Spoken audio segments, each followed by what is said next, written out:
Assalamu alaikum warahmatullah.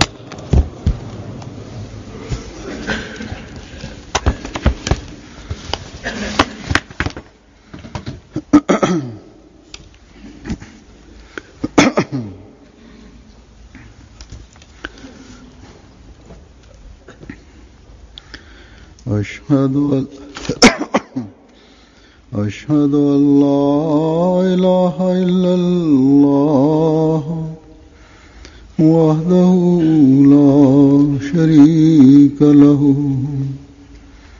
وأشهد أن محمدا عبده ورسوله أما بعد فأعوذ بالله من الشيطان الرجيم بسم الله الرحمن الرحيم الحمد لله رب العالمين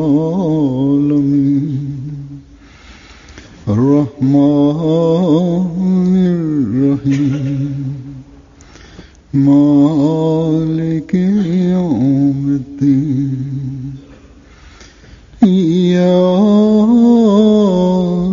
نعبد وإياك نستعين اهدنا الصراط المستقيم صراط الذين أنعمت عليهم غير المغضوب عليهم ولا الضالين.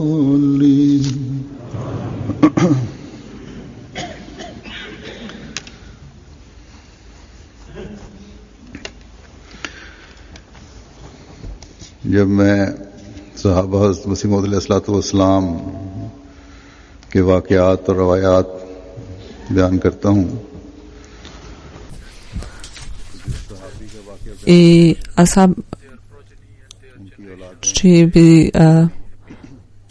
čiji bi događaj spomenuo, oni su veoma njegovi prijatelji i poznanici i porodice su veoma sretni i pišu mi da dovim da njihove buduće generacije zaštite ovu čast koju nam je Allah dao kroz našeg djeda ili pradjeda i tako dalje. Oni koji su povjerovali u imama ovog doba i koji su imali čast da učine zavjet na ruci obećanog Mesaja alejhiselama i oni koji su živjeli u to doba i oni su direktno imali blagoslove imama ovog doba. Ali bio sam veoma iznenađen jednog događaja kada sam čuo da ima nekih ljudi koji kritikuju svoje predake da su pogriješili i napustili svoje roditelje i došli su obećanom Mesiji alejhisselam. Ove pogrešne misli u njihovim umovima, to je zato što ne poznaju prave događaje i detalje i šta se sve desilo sa ovim dobrim ljudima. Jedna porodica ili jedna osoba ili ljudi koji imaju ovakve poglede, oni to spomenu citirajući događaje ovih visokih ljudi. I ima mnogo pitanja koje se rađaju u mom umu. Tako da govor o ovim događajima inače ukloni nerazumijevanje među ovim porodicama o njihovim predacima. Ovo postane način da se ukloni to nerazumijevanje. I također njihova djeca onda dolaze bliže džematu. Tako da ono kao što sam govorio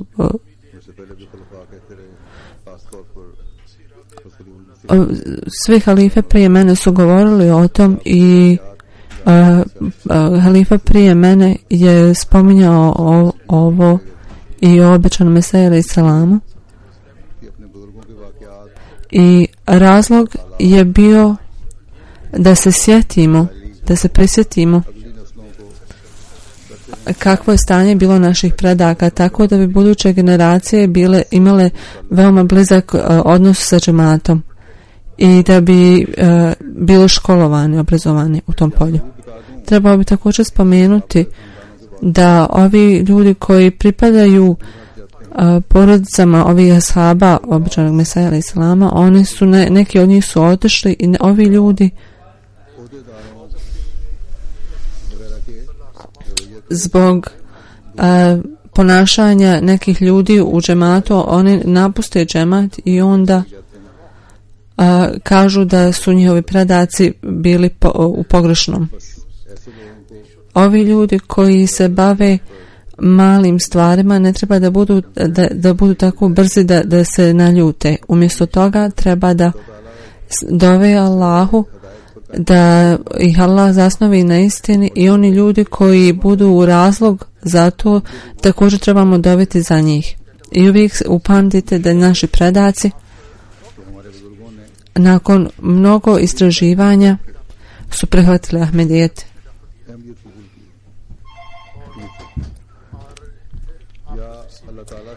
Ili kroz direktnu uputu od Allaha svemogućeg. A danas možda mi nismo u pravu.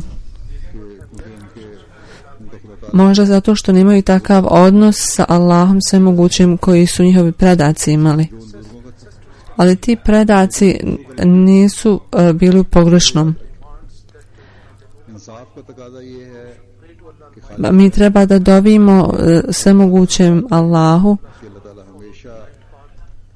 i ovo je jedino pravedno da nas Allah uputi na pravi put, da otvorenog srca dovimo. I tako da niko od nas ne napusti vjeru ili Allahove blagoslove, Allahovu volju. Tako da ovi ljudi bi onda saznali da ove male stvari koje kroz njihovu aroganciju oni ne razumiju i drže protiv religije i vode ih od vjere. Dalje od vjere. Tako da predaci ashaba obećanog Mesija alejhi selama, oni koji su iz bilo kojeg razloga napustili vjeru ili koji su napustili administraciju džemata ili njihovo lično razmišljanje i pogledi su ih preuzeli i arogancija ih je preuzela. Oni treba da uvijek dove za sebe, tako da budu upućeni na pravi put i treba da dove za ovo i da upamte blagoslove svojih predaka i najveći od tih je što su povjerovali obećanog Mesiju alejhi selama i onda su to stavili u naš DNK, u našu krv. I tako da bi ovaj blagoslov nastavio u nama. Tako da Allah dadne da buduće generacije ashaba obećanog Mesaje prate na pravom putu i da njihovi umovi se ne protive. Danas, nakon ovog kratkog uvoda, navešću nekoliko incidenata ovih ashaba. Prvi je Muhammed Fazl sahib, sin Nurun sahiba, kaže jednom nakon jacije, pitao sam Mulvi Sultan sahiba, spomenuo sam mu ovo što Mirza sahib tvrdi da je on ima Mesih, ako je on istinit i da je on određen u našoj državi i našoj eri i pored toga možda ga nećemo prepoznati, zar ne bi trebali otići i vidjeti da li je njegova tvrdnja istinita. mi smo u ovoj državi i mi ipak ne idemo da potvrdimo njegovu tvrdnju. Ova osoba je bila ispravnog uma i srca, tako da je rekao da sigurno treba da idemo. Tako da mi je obećao, Molvi sahib mu je obećao da će ići u Kadijan.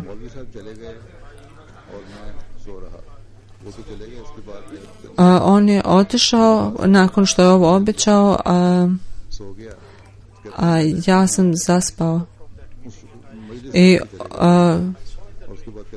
tada sam u snu vidio veoma lijepu kuću sa oko 4 vrata koji su okrenute prema jugu i na istoku je otvorena erija gdje je bio veliki skup poštenih ljudi, bogobojaznih ljudi koji su sjedili u krugovima.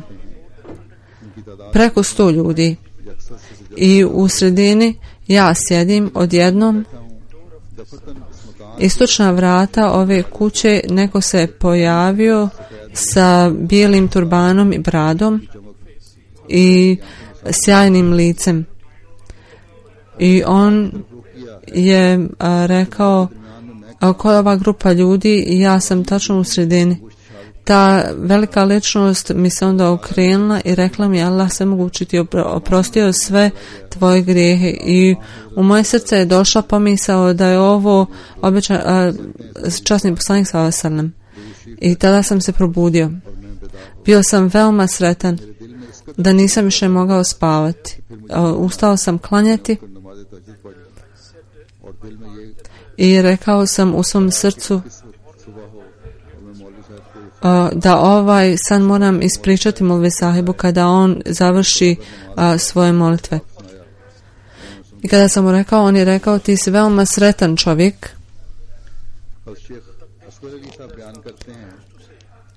Druga osoba kaže, Muslim je nekada rekao, kada se radi o širenju informacija o džematu, da trebate dobiti prije i da imate abdest i da klanjate 2 ekstra navafil namaza.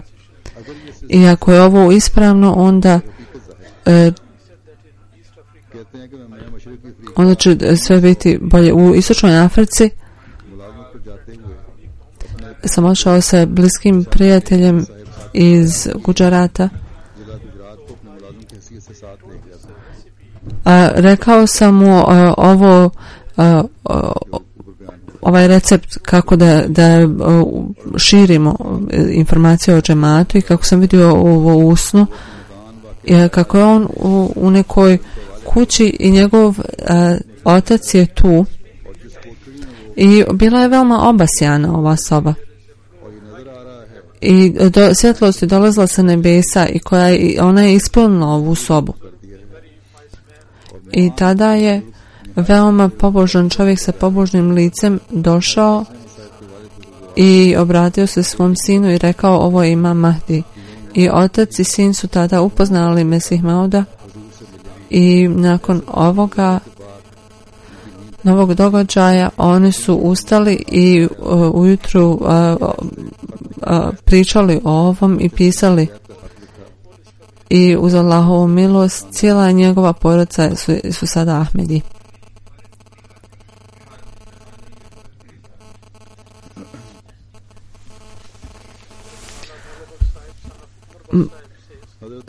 Još jedan gospodin Maula Bak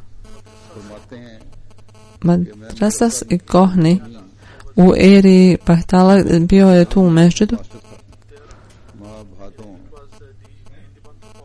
u mjesecu augusta nakon kišne sezone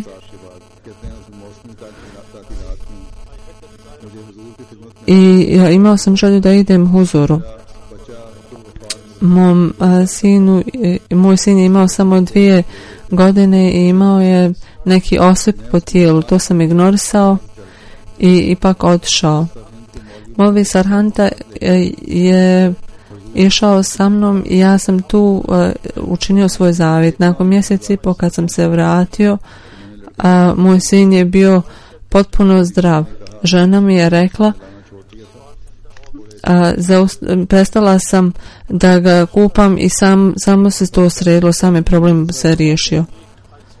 1898. vidio sam san, bio sam na vrhu planine i ruke su mi raširene i na dlanu desne ruke i tu je sjelo sunce i mjesec mi je bio na lijevoj ruci i to je bilo samo metar visoko i tu je također bila rijeka i između je bila livada.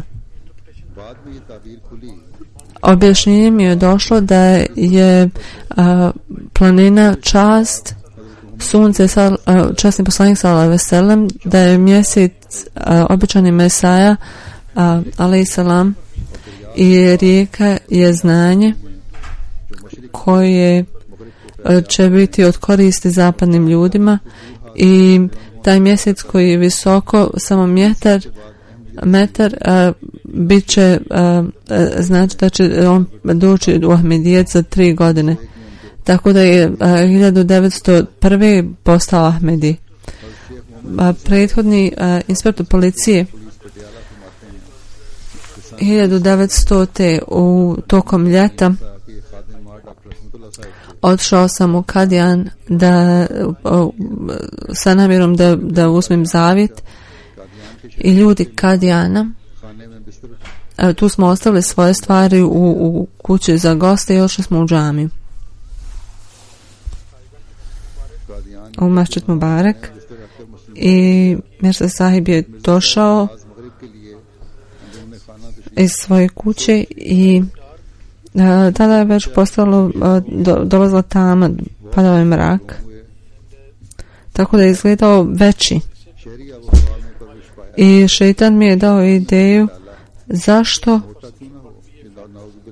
ovaj čovjek ne bi bio debel,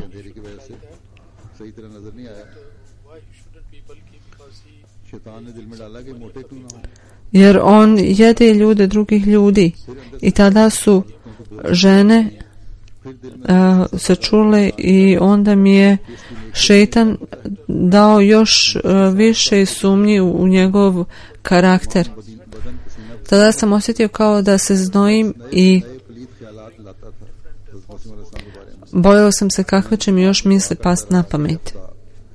Pomislio sam šta ako je ova osoba istinita, onda ja neću napustiti prazne ruke. Poslije dove sam otišao, namaza sam otišao nazad u kuću za goste i pomislio da pod ovakvim uslovima ne treba da uzmem zavjet. Ne sjećam se jesam li klanjao akšam i jaciju, ali sam bio veoma tužan kad sam legao. I imao sam osjećaj kao da je neko me uhvatio za vrat. Imao sam osjećaj kao da ću umrijeti. Tada mi je neko rekao, ti ne znaš ko je Mirza, pa to je čovjek koji nikada nije rekao laž. Tako da budi upozoren da ovo ne propustiš. Ja sam se prepao ovog sna i osjetio sam suze kako mi idu niz lice. Ovo nisam mogao da vjerujem da je ovo san. Pitao sam svoje srce da li još uvijek sumnjaš u istinitost Mirze Sahiba. Ujutru je on izgledao kao melek koji je sašao sa nebesa i osoba normalnog tijela i tada sam se zaljubio u njega. I Huzur je postao moj voljenik.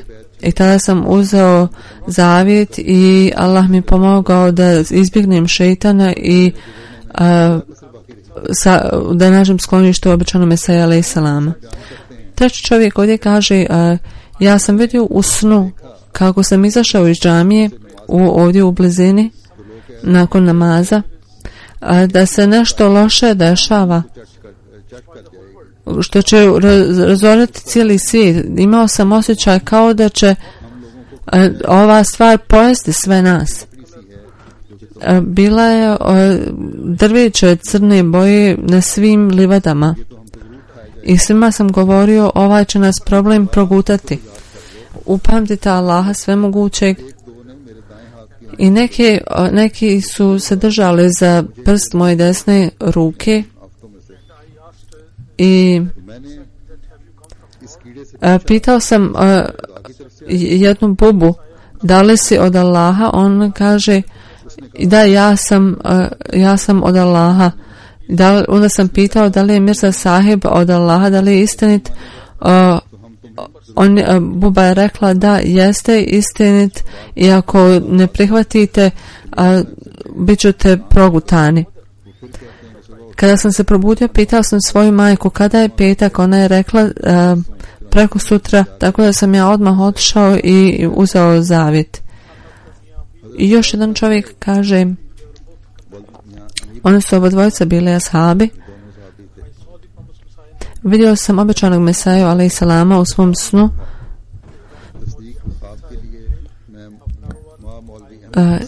Otišao sam sa jednim gospodinom u Kadijan nakon sabaha u Masjid Mubaraku. Obećani Mesaja alejhi selam je sjeo i ovaj čovjek je napisao pjesmu o tvrdnji obećanog Mesaja alejhi selama i o tom kako se ljudi ponašali tada. I on je to htio da izrecituje. I kako Abu Bekr Sidik je nosio časnog poslanika sallallahu alejhi ve sellem i Mesih Maud alejhi selam je rekao da Abu Bekr nije nosio časnog poslanika sallallahu alejhi ve sellem, nego je išao sa njim i obadvojica su ušli u pećinu tako. Poslije toga obećani Mesaja mu je dozvolio da objavi to i on je otišao. Treći gospodin kaže, pošto sam imao veliku želju da dadnem zavjet, jer obećani Mesaja alejhi selam je učinio takvu promjenu u mom temperamentu da sam morao ovo obaviti. I tražio sam od halife da dovi za mene.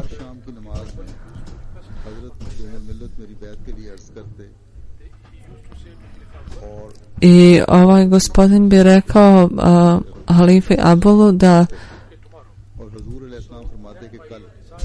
dovi da on ispuni zavjet, da on prihvati zavjet. Tako da kada moment da upoznate svog voljenika dođe, se približi, onda se osjećate veoma nervozni. Prije jednu sedmicu rekao sam, ja sam izvršio svoj bajat u svom snu, tako da sam otišao bez zavjeta, tako da onda nisam tražio da odobrenja od obećanog Mesaja alejhi selama da mi dadne da odem. I onda sam se napustio grad i onda sam se vratio opet u Kadijan i kada me ovaj gospodin vidio, on je rekao, oni koji odu bez odobrenja imama ovog doba završe isto. Tako da sam tada vidio da je moja greška što nisam tražio odobrenje i tražio sam dove da to ispunim. Tako da nakon 22 dana poslije jacije Huzur mi je rekao, sada dadni zavjet. I tako sam dao zavjet 1998. 98. ili 1900. Još jedan gospodin kaže, bio sam u raznim sektama, vehabizam i druge. U mom srcu su je postojala želja da i Allah pošalje obećanog imama i da budem jedan od njegovih sedbenika. Tako kad sam otišao u Kadijan, bilo je potpuno isto onako kako sam vidio u snu, tako ja sam tada dao zavjet.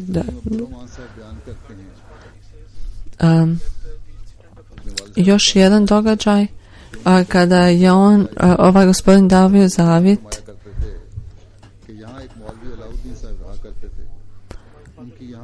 blizu je bila džamija i tu sam abdestio za jaciju. Molim vas, recite mi, ima toliko zvijezda na nebesima. I on mi je odgovorio, Imam Mahdi će uskoro doći i nebesa slave i njegov dolazak. Tako je kad sam čuo o dolasku obećanog Mesaje, ja sam uzeo zavijest i rekao sam Molva sahibu o ovom. On je šutio i onda je rekao, to je pitanje istine, ali mi smo ovo svjetski ljudi. On je bio molvi, ali je također bio čovjek ovog svijeta. Na taj dan kada je molva obavljena, obični Mesaja je bio tu i rekao bi, kada huzur dovi, ovaj čovjek nije mogao to da izdrži i unesvijestio bi se. Moj otac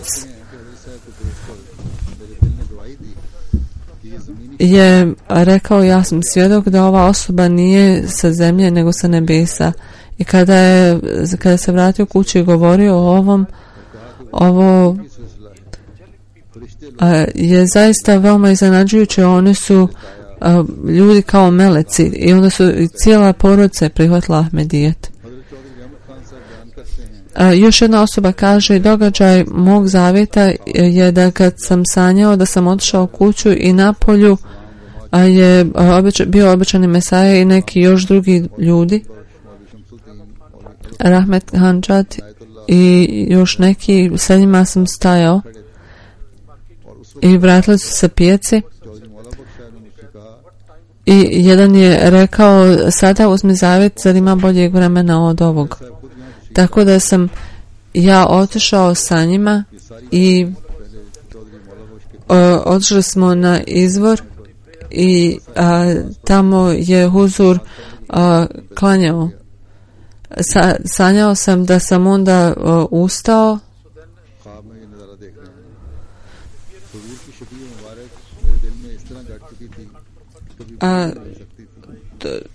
taj dolazak obećanog Mesaje je bio tako jasan. Ja sam morao ići u Kadijan, tamo sam ostao 3 dana i prihvatio Ahmedijet.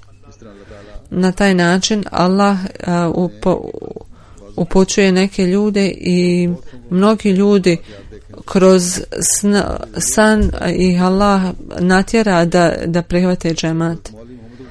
I još jedan čovjek kaže,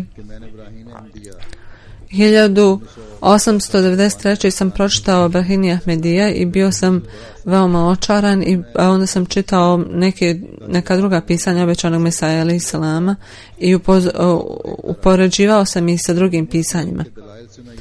I ostali su argumenti bili veoma slabi, ali argumenti obećanog Mesaja alejhi selama su bili veoma jaki i bilo je mnogo duhovnosti u tom. Tako da je ljubav se rodila i ja sam nastavio da čitam o tome. Ja sam onda dovio i 1897. sam sanjao da je obećani Mesaja alejhi selam ispred mene i da sam okrenut prema istoku i Hazrat Halifatu Mesih Sani je bio na njegovoj desnoj strani. Tada mu je bilo negdje oko 8-9 godina.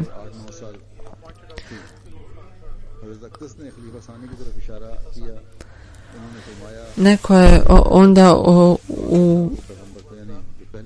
uputio Halifa Sani je rekao, ovo nije ono nije čovjek koji prati bilo kojeg poslanika, ali ovaj Ahmed koji je sada došao i ovaj ga je pitao ko je ovaj Ahmed. Onda sa znakom on mu je rekao ti si taj, ti si Ahmed koji je sljedbenik Ahmeda. Tada sam pisao pismo i obavio svoj zavid, bajat, prihvatio Ahmedijet. Treći gospodin kaže nazvao sam Salam Huzuru.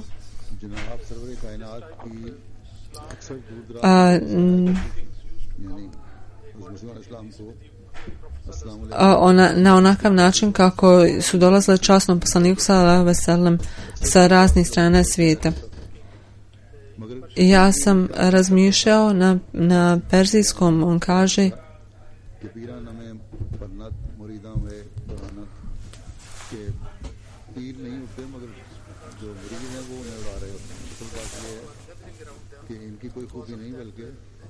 ljudi koji se skupljaju oko njih daju im neku važnost.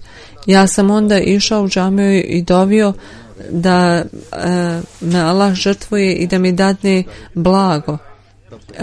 I dugo je trajalo, ali ja sam na kraju dao svoj zavjet i prihvatio džemat i kada sam dovio Allahu, Allah mi je otvorio srce i zaista sam bio veoma zadovoljan na način kako se to odradilo i kako su šejtanske misli sve bile uklonjene.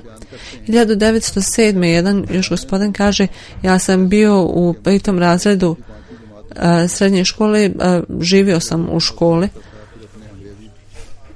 Onda kroz pismo mog učitelja engleskog jezika ja sam postao nastavnik i dali su mi sobu da mogu tu boraviti. I čuo sam o tvrdnji obećanog Mesaja alejhi selama, ali ovo nije bilo u skladu sa mojim prethodnim mislima, tako da nisam išao dalje, nisam istraživao. I oni su predstavili, drugi ljudi su predstavljali dolazak obećanog Mesaje na takav način da nisam bio zainteresovan. I jednom sam vidio na pijaci mnogo mrtvih ljudi koji su umrli od nečeg i od neke bolesti i bojao sam se da će onda ta bolest prijeći i na mene i pomislio sam šta ako umrem, šta ću reći Allahu svemogućem o svojim dobrim djelima. Ja sam čak zaboravio i časni Kur'an jer ga ne čitam redovno i ne znam šta je dobro jer ne čitam časni Kur'an. Ja sam prvi u svom razredu, ali u budućem svijetu niko nas neće pitati koju ocjenu imaš iz engleskog ili matematike, tako da sam se strašno bojao i tada sam onda odlučio da ću čitati Kur'an i ovo sam i učinio da sam odmah uzeo Kur'an i čitao sam ga, ali nisam znao da li čitam kako treba, tako da sam odlučio da odem u džamiju i da mi neko poduči, ali bojao sam se otići u džamiju jer će reći ti si tako star da ne znaš čitati Kur'an.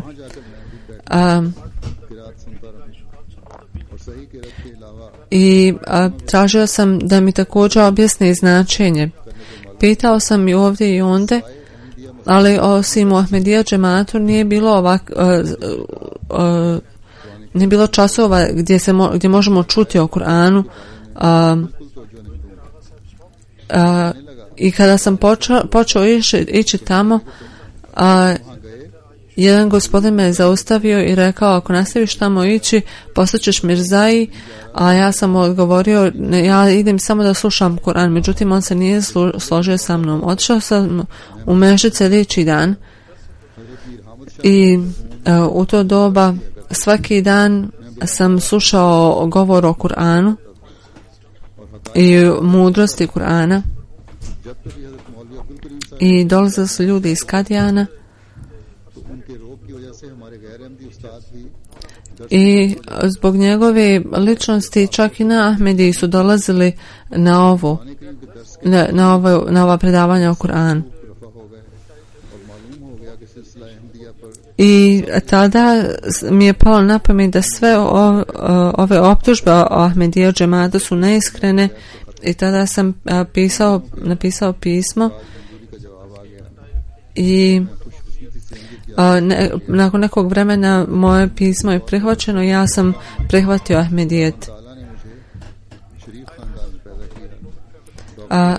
Ja sam bio od visoke porodice i Allah mi je primio dove i Allah mi je dao sve što mi je potrebno i najveći blagoslov koji sam dobio da je poslanik ovog doba, obećani Mesaja alejhi selam, ja sam imao priliku da ga prihvatim i postanem Ahmedi. I onaj gospodin što mi je rekao da ne treba da postanem Ahmedi nije bio pravo, ali hvala Allahu da sam ja ipak našao pravi put. Tako da neke od ovih stvari koje sam spomenuo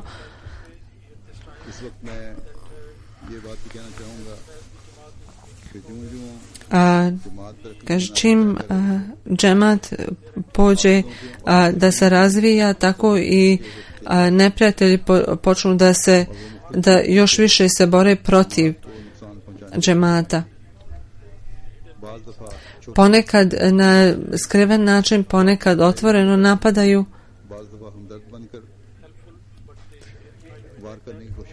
I čak i kad pokušavamo da pomognemo, oni pokušavaju da napadaju. Tako da svaki Ahmedi treba da dovi da nas Allah zaštiti od ovakvih neprijatelja. Dova.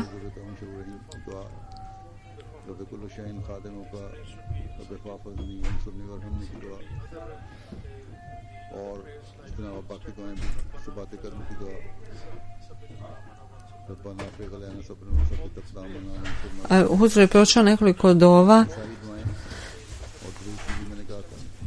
koje trebamo stalno učiti. Tako da nas Allah zaštiti od svih zla naših neprijatelja.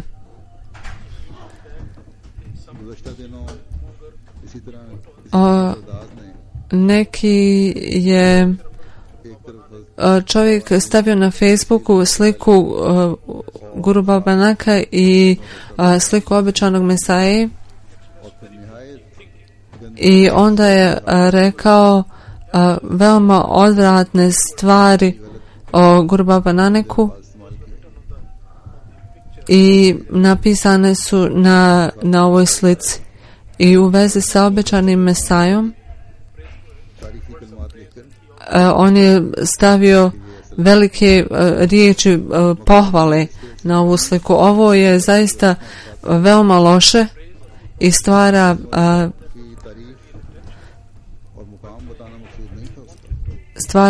nepravdu. Ovo je pokušavaju, s ovim samo se uznemiruju zli ljudi i ovako su to objavili i medije u raznim državama. I mnogi sledbenici Sikh zajednice su bili veoma uvrijeđeni i pogođeni. Ali Allah je dao da oni znaju da Ahmedi ne mogu raditi ovako. Ovo je sigurno neko ko je htio da stvori nered i ko je imao loše namjere.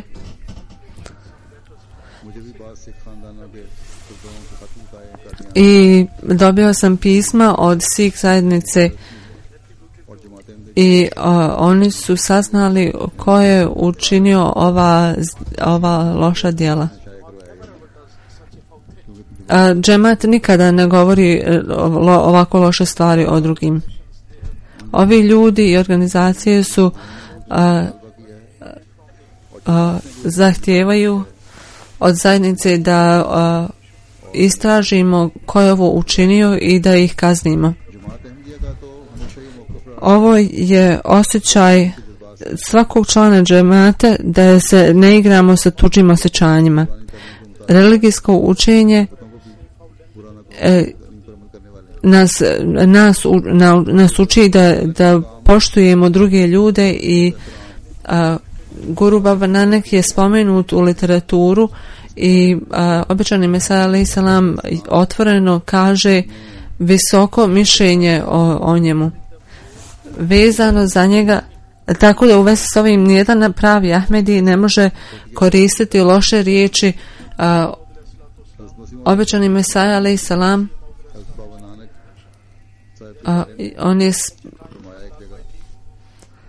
on je rekao u takvo doba, u ovakvo doba Baba Nanak je određen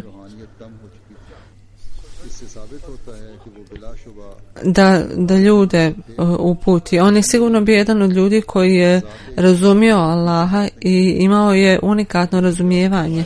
I pravi i iskreni vjernik mora poštovati Guru Baba Nanaka i brojati ga među dobrim ljudima. On je širio iskrenu svjetlost koju i mi pokušavamo da širimo. Treba da mu budemo zahvalni i bilo bi veoma nezahvalno od nas da ne primijetimo ono što je on učinio. Djela Guru Baba Nanaka opisuju obećanog Mesaju u istom svjetlu. Na jednom mjestu on kaže naša pravda zahtijeva da tvrdimo da Garabubu Nanak je sigurno jedan od onih koji pozivaju ljude svjetlost od Allaha. Ja pozivam sve ove ljude i kažem Guru Baba Nanak je sigurno bio blagoslovljen i jedan od dobrih ljudi. I ovo je džemat objavio tamo. On je bio jedan od blagoslovenih ljudi Allaha i na blagoslove Allaha padaju na njega. Ja smatram ove ljude koji stvaraju nered veoma lošim i oni koji koriste loše riječi o njemu. Krishanji Maharaj i svi drugi ljudi koje je Allah poslao. Tako da kogod je odgovoran za objavljivanje ovog i pravljenje ovih slike, jedini razlog je bio da šire nered i administracija u Kadijanu je objavila negaciju u novinama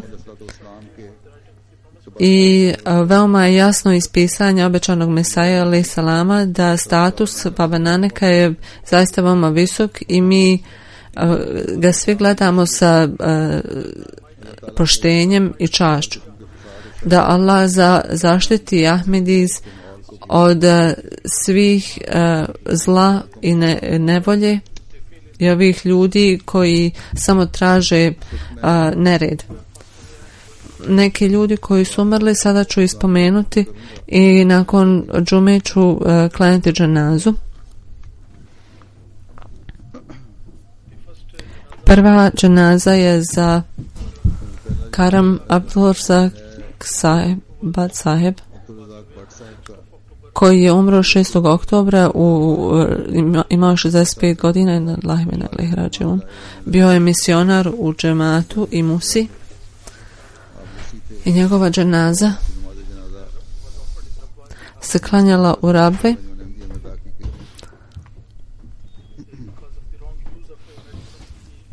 A umro je zbog loših tableta koje su mu loše utjecale na srce, a inače bio je veoma zdrav čovjek. Otac mu je bio iz Guđarata, iz djetinjstva. Od djetinjstva njegov otac je uvijek redovno klanjao i zbog toga su ga zvali Molvi. Prihvatio je džemat 1930. i žena ga je tada napustila. I jedan ne-Ahmedi je pitao da li je prestao klanjati. Ona je rekao ne, on sada klanja više nego prije. Kako je onda, ovaj prijatelj pitao kako onda postao nevjernik, međutim ona je poslije postala veoma bogobojazna. On je svoje osnovno školovanje imao u Gujaratu. U Pakistanu je onda služio džemat u raznim erijama. 1975. poslan je u Ganu i tamo je bio na raznim mjestima 1979. do 1989. znači od 79. do 89. on je bio direktor škole, Ahmedi škole. U 89. se vratio u Pakistan i bio je radio je za džemat i na raznim pozicijama od ljudi koji su tek primili i bio je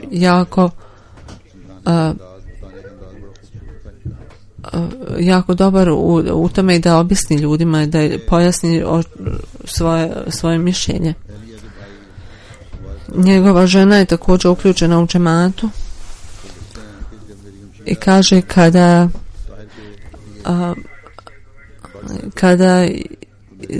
kada me zaprosio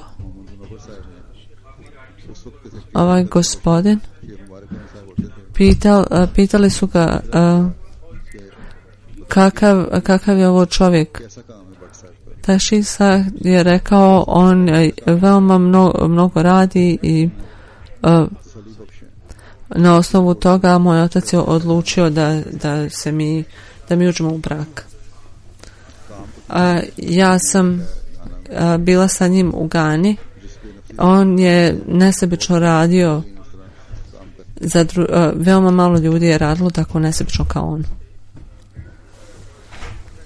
Bio je veoma društven,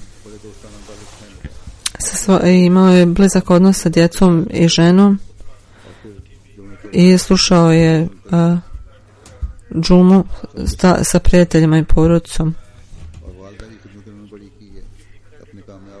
I on je stalno govorio da je njegov uspjeh zbog njegove mame i svoje djecu stalno tjerao da redovno klanjaju namaz. Imao je 5-6 čerki i kad god bi pitale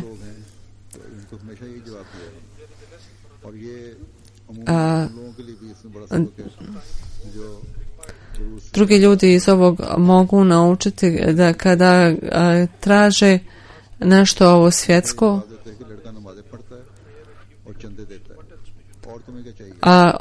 on je kaže sin ti klanja i daje sadaku, šta hoćeš više, da mi čerke napune kuću blagoslovima,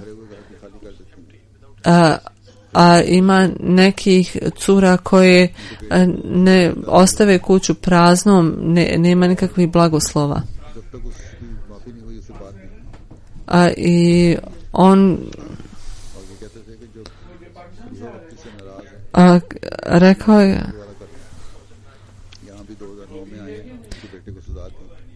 2009. je dolazio i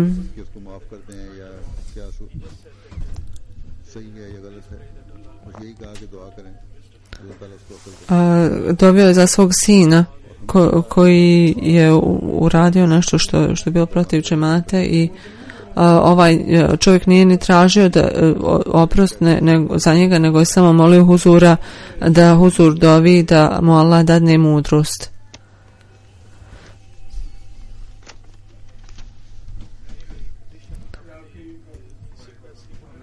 Kada je bio bolestan, on ne bi napuštao, on bi rekao ne, ja ću otići u kancelariju i tamo ću biti u redu.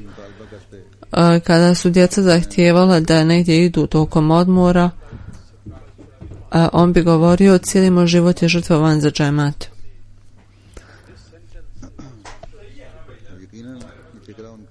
I ovo nije bilo neiskreno. On je zaista žrtvovao svaku minutu za zajednicu. U Africi, kada sam bio sa njim,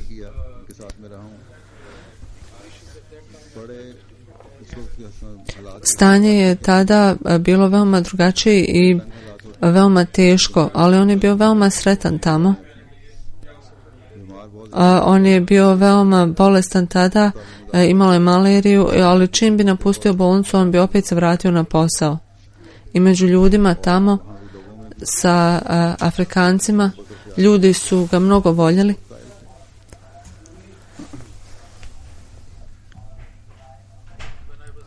Kada sam ja bio tamo, on je bio misionar.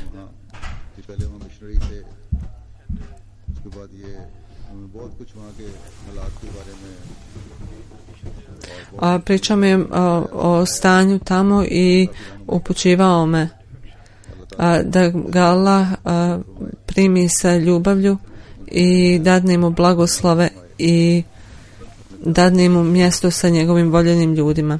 Njegova žena i ćerke, djeca, da im Allah dadne snagu i sabur.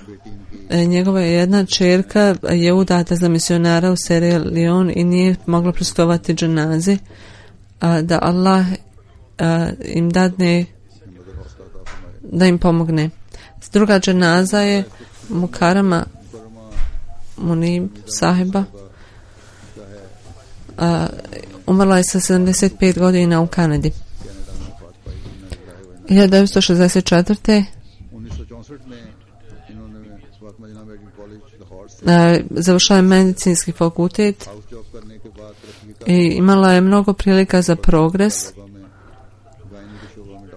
ali bila je potreba unutar džemata za takve doktore i ona je otišla. I ona je dugo služila tu. I ako to pođemo čitati, treba će cijela hudba da to pročitamo. 1964. u Lahoru u bolnici je radila.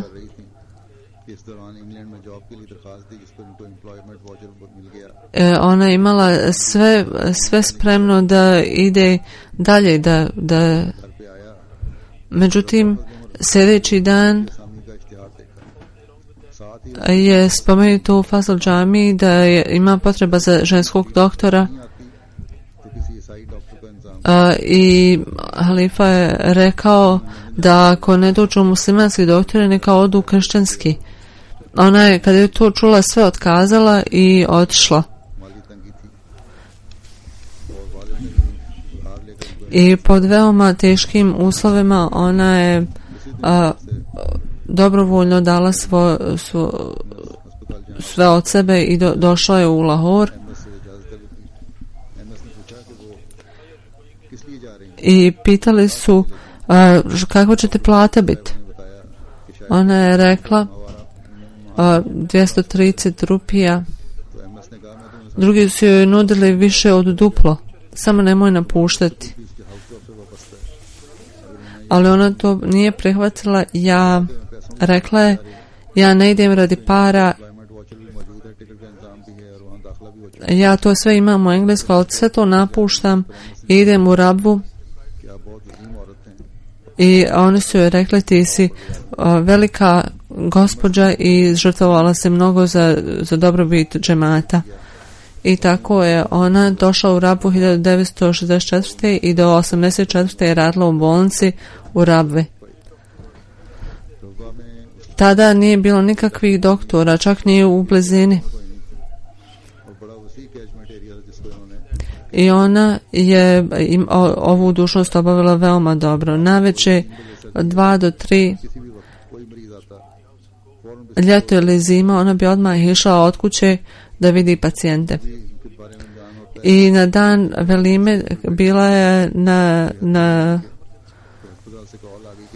na svojoj poziciji, tada je došao poziv i ona je odmah napustila. i gosti su jeli, a ona mlada nije bila tu. Tako da ona se žrtvovala i ispunila svoj vakf. Tako da Allah dadne svim vakf da tako isto obave svoju dužnost.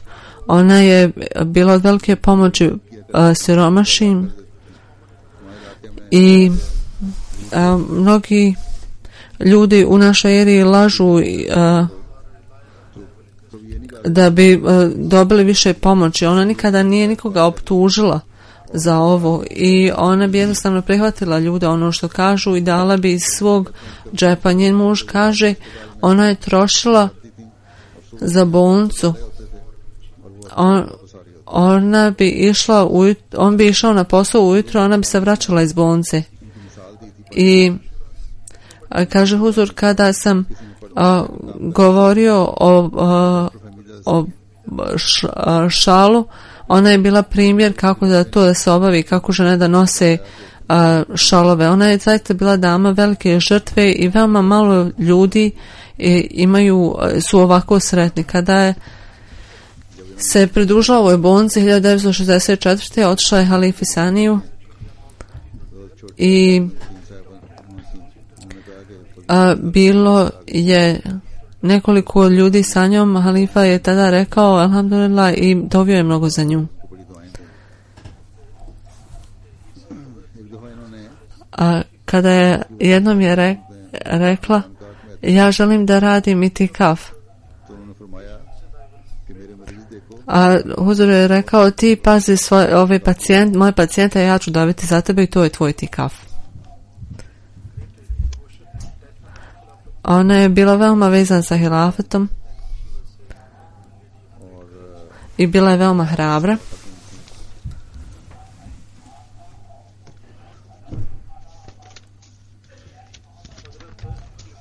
Hazret Halifatul Mesih Rabi je volila poeziju i ona je također nije bila samo doktor nego i pjesnik i 7 zbirova njenih pjesama su objavljeni.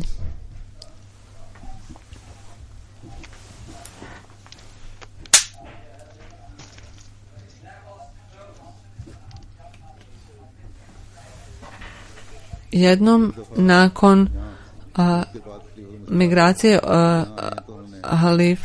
halife ona je napisala jednu pjesmu i jedna strofa kaže ključ je tu na mojim vratima i recimo vrati se što prije. I Huzur se zaista svidjela ova pjesma.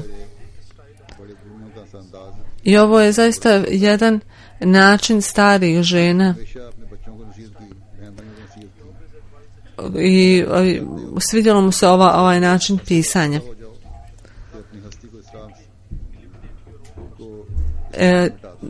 Tako da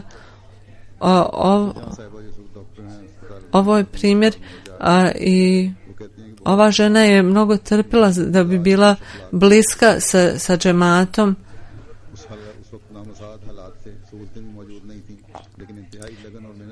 i ona je bila veoma dobar doktor i veoma dobra sa svojim pacijentima i svi oni pamte. Nusrudžan sahiba je tu i mašallah i ona također mnogo tu radi u duhu vakfa i da Allah dadne da ovdje bude još nekoliko doktora i onih doktora koji su već tu, da Allah blagoslovi njihova djela i pomogne im. Trebaju dove svi u nas.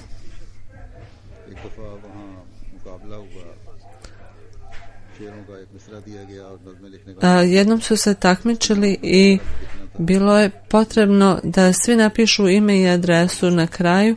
Ona je napisala izmeti halk likna u sluzi čovječanstva i onda molba za dovu. Ona je zaista bila nesebična žena i ovo je njen život. Ona je sigurno bila odana za dobrotu ljudi i razmišljala je o budućem svijetu. I imam osjećaj da njen kraj je bio veoma blagoslovljen. Kao što kaže hadis, onaj kaže, oni koji dove jedne za druge postanu prijatelji u dženetu. Da Allah dadne da njena djeca prate u njenim stopama i da Allah utješi njega i njenu djecu.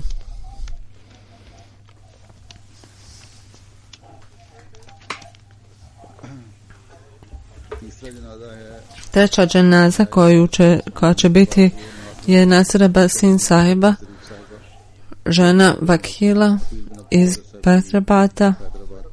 23. septembra je umrla. Inna lillahi wa inna ilaihi rađiun. Fatma je njena mama.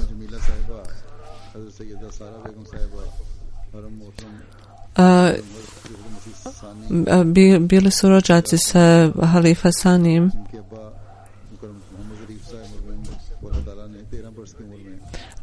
On je prihvatio Ahmedijet kad mu je bilo samo 13 godina i zbog toga imao velike teškoće.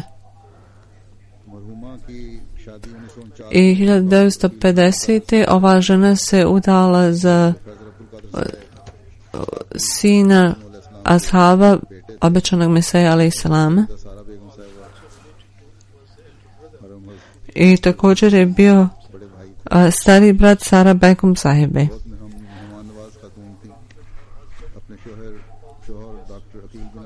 Svi gostiju koji su dolazili, ona im je davala dobročinjenje, ona ih je udomačila i pomagala je svima. I uvijek je pokušavala da pomogne onima u potrebi i nije čekala da oni traže. Željela je mnogo da uči.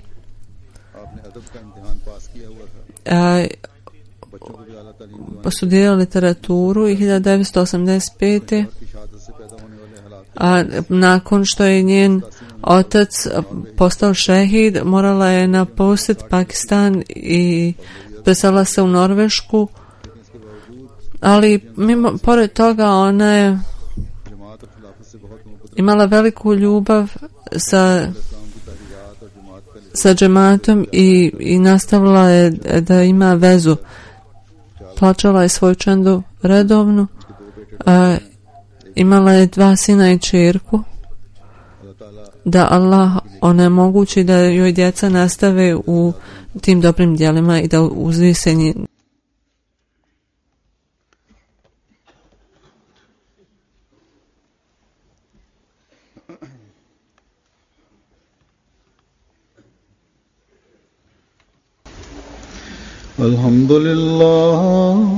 Alhamdulillah nahmaduhu wa nasta'inuhu wa nastaghfiruhu wa nu'minu bihi wa natawakkalu alayhi wa na'udhu billahi min shururi anfusina wa min sayyiati a'malina.